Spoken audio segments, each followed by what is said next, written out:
We are two really cool sisters that are excited that you tuned in to listen to part 2 of our mini-series, moving from the hustle cycle to the winner's circle.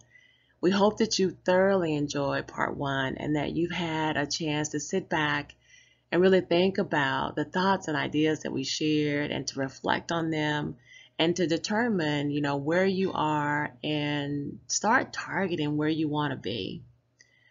We're all on this journey together. This is a journey called life. And throughout life, we get to grow. And growth is beautiful. It's encouraging. It's inspiring. So we hope that you open your mind and think about all the possibilities that are out there that are waiting for you. Our goal is to take a few moments of your time and to infuse a few tidbits of knowledge that'll help you be the best version of you. Because when you know better, you do better. So real quick recap on game theory. So the question here is, did you know that there was a game at play? So my answer to that question is definitely yes.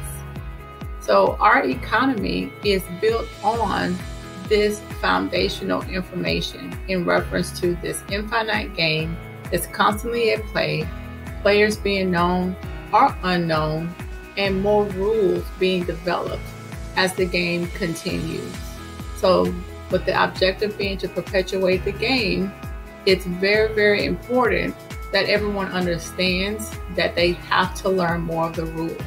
So instead of saying too few people have a majority of the wealth, instead of getting upset and starting picking in, and doing things of that nature, know that you are in control, because you are in control of the knowledge that you receive.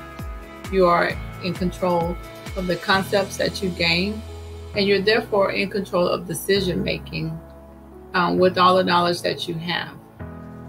So when your knowledge is increased, you can literally change the cards or the hand that's been dealt to you. All right, so let's look at this. Let's talk about our environment. So ecological systems, which means it's just a really long word for your environment, everything that's around you, everything that's connected and working with each other for the benefit of the individuals that are in that particular environment. So it's been kind of proven and theorized, several times through different learning theories, developmental theories, that psychological development, which means how you develop mentally and what habits that you form, and all these different things around you, your thought processes, the paradigms you build, the behaviors you exhibit, any type of decision making, which is super, super paramount for game theory, is developed based upon your environment. The environment that you are in dictates that. So here what we're saying is that everybody's environment is different, and according to the ecological systems theory, Brenner's theory, and yes, it is a real theory, your gender, your age, your internal sense of purpose, your self-concept, all of these things play a part in your psychological development. Also, your immediate environment, which consists of like your home, the people in your home, your family, maybe your peers, individuals that you consider to be friends or associates, anybody in the neighborhood, play areas. That's the next environment that should kind of be looked at. So the next level up, it talks about different connections, the interactions that are in that environment, parent to child, child to peer, parent to teacher, parent to doctor. If the environment is clean, do you all practice sustainable consumption? Are you focused on helping the world, all these different things. But as you can see, I'm just kind of building on not just you, but the environment and how these things help you develop not only your behaviors, but your values and your belief system. So believe it or not, in the next level up, you have your indirect environment. This social media, mass media, the neighbors, how they behave, social services, legal services, anything that's actually available, our public domain. How are those organizations set up? What do they say you can and can't do? As you can see, you started to kind of develop this sense of, you know, control, you know, and if someone can, through mass media, through social services, say, hey, this is how things are done, this is how it is, and you accept that, then you're developing a belief, and then you also, once you have that belief, you have this behavior to kind of coincide with that, and then your decision making is going to be based upon that. So hopefully you're starting to see where I'm going with this ecological systems.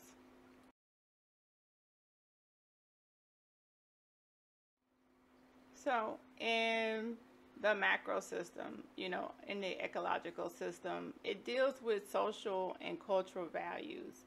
And every society, no matter where you go in this world, have certain ideologies, they have a certain culture, and that they've created a harmony around that or some type of disharmony that people just adapted to and are able to live in. So this has to do with the technology that's available to us, our government policies, but these things shape us. They shape our development. They shape our decision making. They shape our values and our belief systems. So then we have our chrono system, which just goes with these changes over time. Whether a world advances or declines, over a period of time, historical events, those things shape what it is that we do. Any type of major historical event, might cause a law change or a change, in airport security or anything like that. And then it becomes something that's a part of our society. So individuals in the winner circle know that it's based upon being in the right place, which is your environment, at the right time, which automatically increases your possibilities of getting those opportunities that you need to share your ideas, to talk about your business or talk about your entrepreneurship goals and things like that. um, but it doesn't need to be where your environment and the hardships of your environment become norms and they turn into like comforts, and then you just start settling, right? Which stops you from being motivated to change. So in each one of these systems that I just explained, you need to like reevaluate it. What's nurturing in those systems? What's supportive? How are you being helped through each one of these systems? And if you're not being helped, then it's time to start making changes. Of course, incrementally, but let's just kind of look at our environment because it's super, super important. So, for an example, let's just think about this. What happens if someone who is addicted to drugs says, hey, I don't want to do this anymore. This environment is just not setting me. I can't kick the habit. I'm going to rehab. They're in a different environment. They're around other people who are supportive and they want to also kick the habit. But and then those rehab environments are set up so it's only set up for success, right? Those environments. So they're able to kick the habit, but then they leave rehab and then they go right back, to the same friends, the same environment, right? They go back to the same ecological systems that they initially left. And my question to you is, what do you think is going to happen? So in game theory, not saying that you ditch people or you say, I don't have anything to do with you, but you need to kind of think, is this person still doing the things? Are they a mirror of who you are now that you've changed to? Or are they something that you don't want to be? So that needs to be removed. The environment. What does your environment look like? Where do you go on a daily basis? Where do you shop? What's in your ecological system? That needs to change to increase your possibilities for opportunity. Now is a good time to take a pause and reflect on everything that you just heard and ask yourself the next few questions. The first is, what is the return on investment for the individuals you currently have in your life? What are you doing to foster positive ecological systems so you can win? And is there a mutual benefit between you and the community that you live in? Just think about it.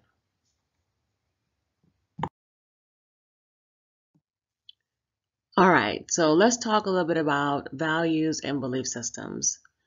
These are the things that make us who we are, right? So we've talked about, environment and what that means and all those things that we should be thinking about. But then we also need to focus on our beliefs, who we are and how we're molded to be who we are. And just understanding how that process works is really important, for our own growth and understanding.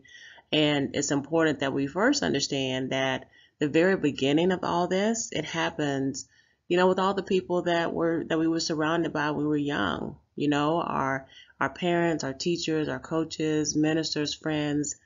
I mean, you name it. You can think of those folks that were in your lives, and they touched you in some way. Some of those ways were probably really amazing.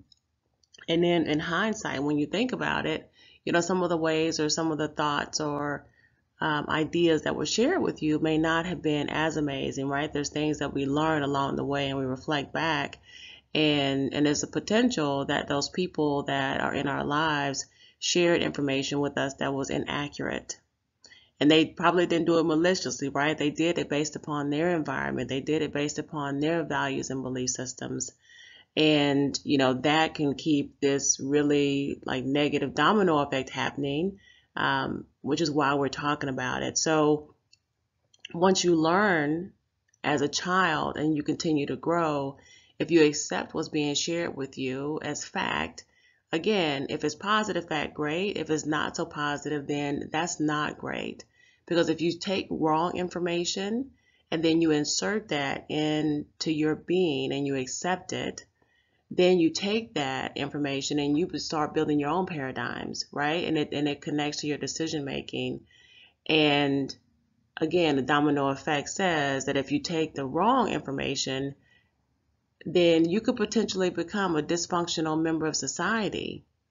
And you could be operating in a place that is really, not real, or is not real for everyone else who's on the winning side of this coin.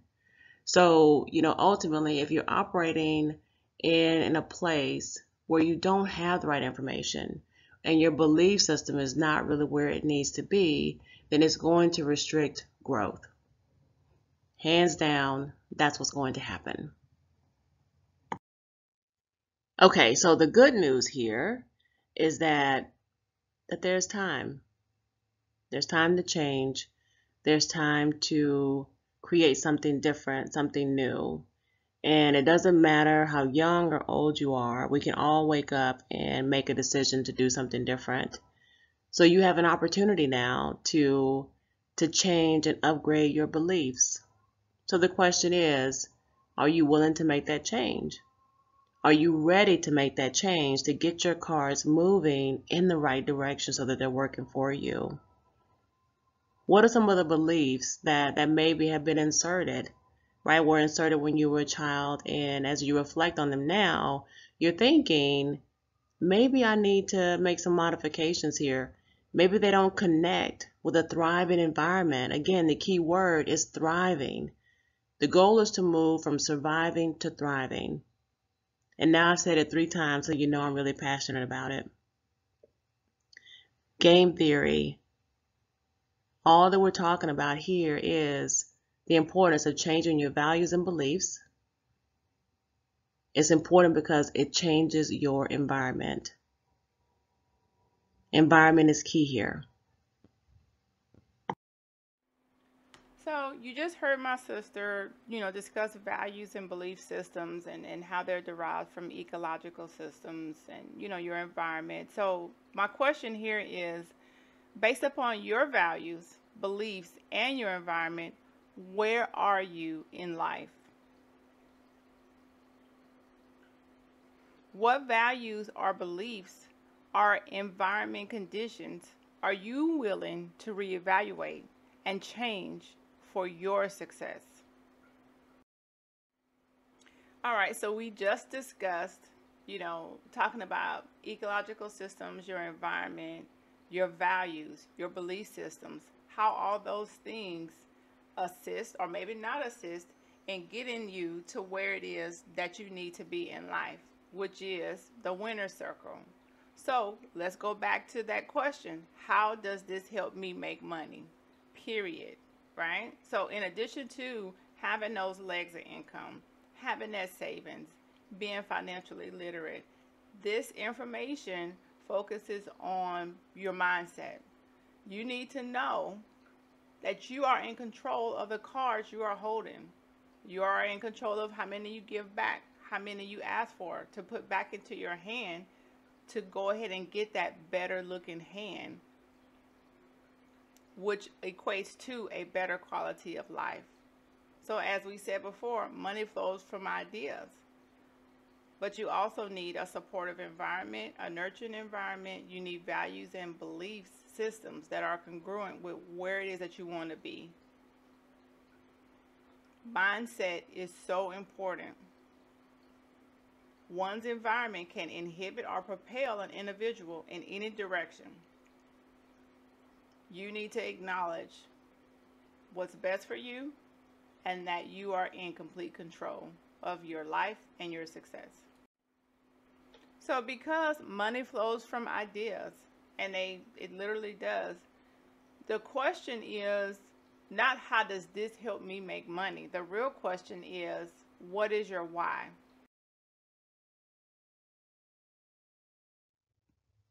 All right, so let's talk about your why.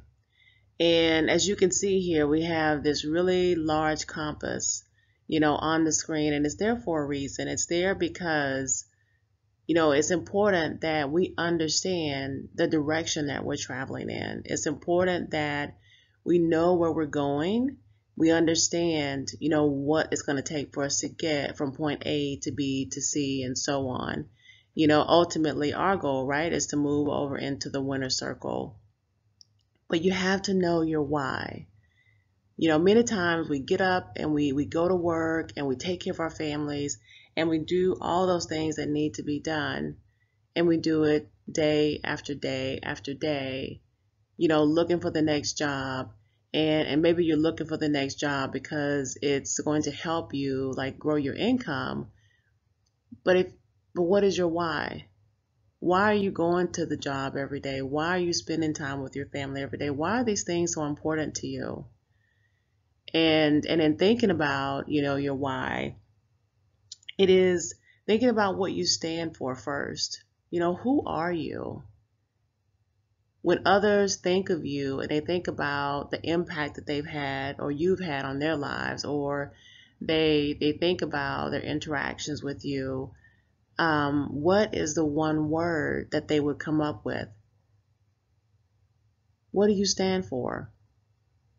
When you think about what you stand for, it should be something as simple as this really cool example about going grocery shopping, right? So if you pass by somebody in a grocery store and you look into their basket, you can tell if they're going to have a party because they may have a lot of wine in their cart. You can tell if they're healthy eaters because they have maybe a lot of gluten-free options or vegan options in their cart. That is your why. That is your shopping cart. What is it that you're sharing with others on a daily basis? And it's something that is really important to think about because it helps you define your purpose. And when you define your purpose, you can actually move from a place of just going into work every day and getting the job done and waiting for the clock to strike 5 so that you can run out of the office because it may not be something that you're passionate about. When you find your why and you find your purpose, you can find, the job or the connector, right? That is, I can do this every day, all day long, and it energizes me. It makes me feel good. It's a place that I want to be. So that is the why. It is understanding who you are, it's understanding your purpose, and it's understanding, like, finding your passion, finding the thing that inspires you and motivates you like nothing else. Um, so again, the compass here is the reminder that we need to know who we are. We need to know that so that we can understand, where we're going, and then on that road, getting there. I mean, how about it be fun and have a lot of like creativity and motivating moments to go along with it. So, as we wind down and end, part two, because there is a part three coming, the thing that I would like to leave you with is take some time for you and dig into your why. Make sure that you understand why you're getting up and making this happen every day, why you're getting up and getting this hustle going every day. There's a reason for it. See you next time.